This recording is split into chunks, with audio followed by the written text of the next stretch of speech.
თვის წინ მოსამართლე ირაკლი ხუსკივაძემ გამოაცხადა გადაწყვეტილება ადგილზე თათბირი და ვლადიმერ სტეფანიანი ორთვიან წინასწარ პატიმრობაში გაუშვა. ალტერნატივად შეთავაზებული იყო დაცვის მხარის მხრიდან 9 მილიონი ლარის ოდენობის ღირაო, თუმცა მოსამართლემ განმარტა, რომ გამომდინარე იმ მტკიცებულებებისა, რომელიც ამ დროისთვის არის მოპოვებული და გამომდინარე იქიდან, რომ გამოძიება ჯერ კიდევ გრძელდება და არის იმის საშიშროება, რომ ვლადიმერ სტეფანიანმა გავლენა მოახდინოს მათ შორის მოწმეებზე, რომლებიც მისი ყოფილი თანამშრომლები არიან, უმჯობესი იქნებოდა, რომ სწორედ პატიმრობაში გაეშვა. დღევანდელ სასამართლო პროცესზე ყველაზე მნიშვნელოვანი, რაც თქვა პროკურატურამ, იყო ის, რომ უნდა დადგინდეს პასუხისმგებლობის საკითხი იმ კომპანიების, რომლებსაც უკანონო მშენებლობების ზედამხედველობა ევალებოდა და ასევე უნდა დადგინდეს, ჰყავდა თუ არა პრაქტიკულად მფარველები ვლადიმერ სტეფანიანს, გამომდინარე იქიდან, რომ დღეს სახელმწიფო ბრალდების წარმომადგენელი ამბობდა, უნდა გაირკვეს, ვის ინტერესში შედიოდა, რომ უკანონო მშენებლობები ყოფილიყო ბაკურიაში. ჩვენ ბუნებრივია პროცესის დასრულების შემდეგ სწორედ ამ მიმართულებით დავუსვით კითხვა სახელმწიფო ბრალმდებელს,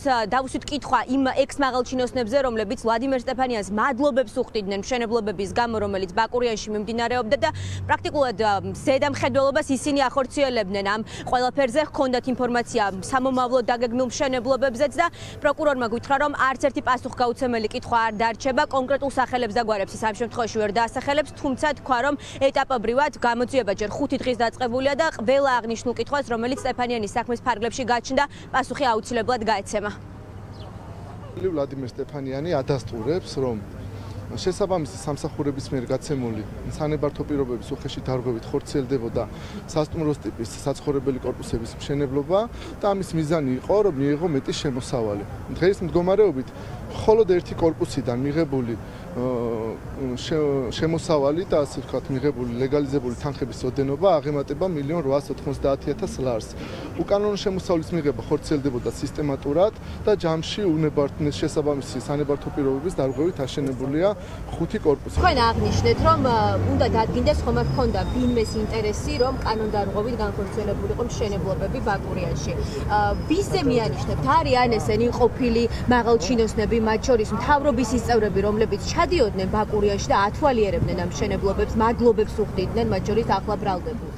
გამოძიების ინტერესებიდან გამომდინარე, კონკრეტულ სახელ და გვარებს, რა თქმა უნდა, ვერ დავასახელებ და გამომდინარე იქიდან, რომ მაგრამ გეტყვით, რომ დაგიდასტურებთ იმ ფაქტს, რომ გამოძიების პროცესი მოიცავს სწორედ ამას, რომ არ დარჩეს კონკრეტული კითხვა, რომელსაც გამოძიების მხრიდან არ გაეცემა პასუხი. და ამ ფაქტების რევიზირება მოგცემ შესაძლებლობას, რომ ნებისმიერი პირი, ვინც წარსულში დაინტერესებული იყო, რომ ვლადიმერ სტეფანიანს შესაბამისი სანებართო პირობების დარღვევით აეშენებინა სასტუმროს ტიპის საცხოვრებელი კომპლექსები, მათი მხრიდან სამართლებრივი გადაცემის საკითხები იქნა შესწავლილი.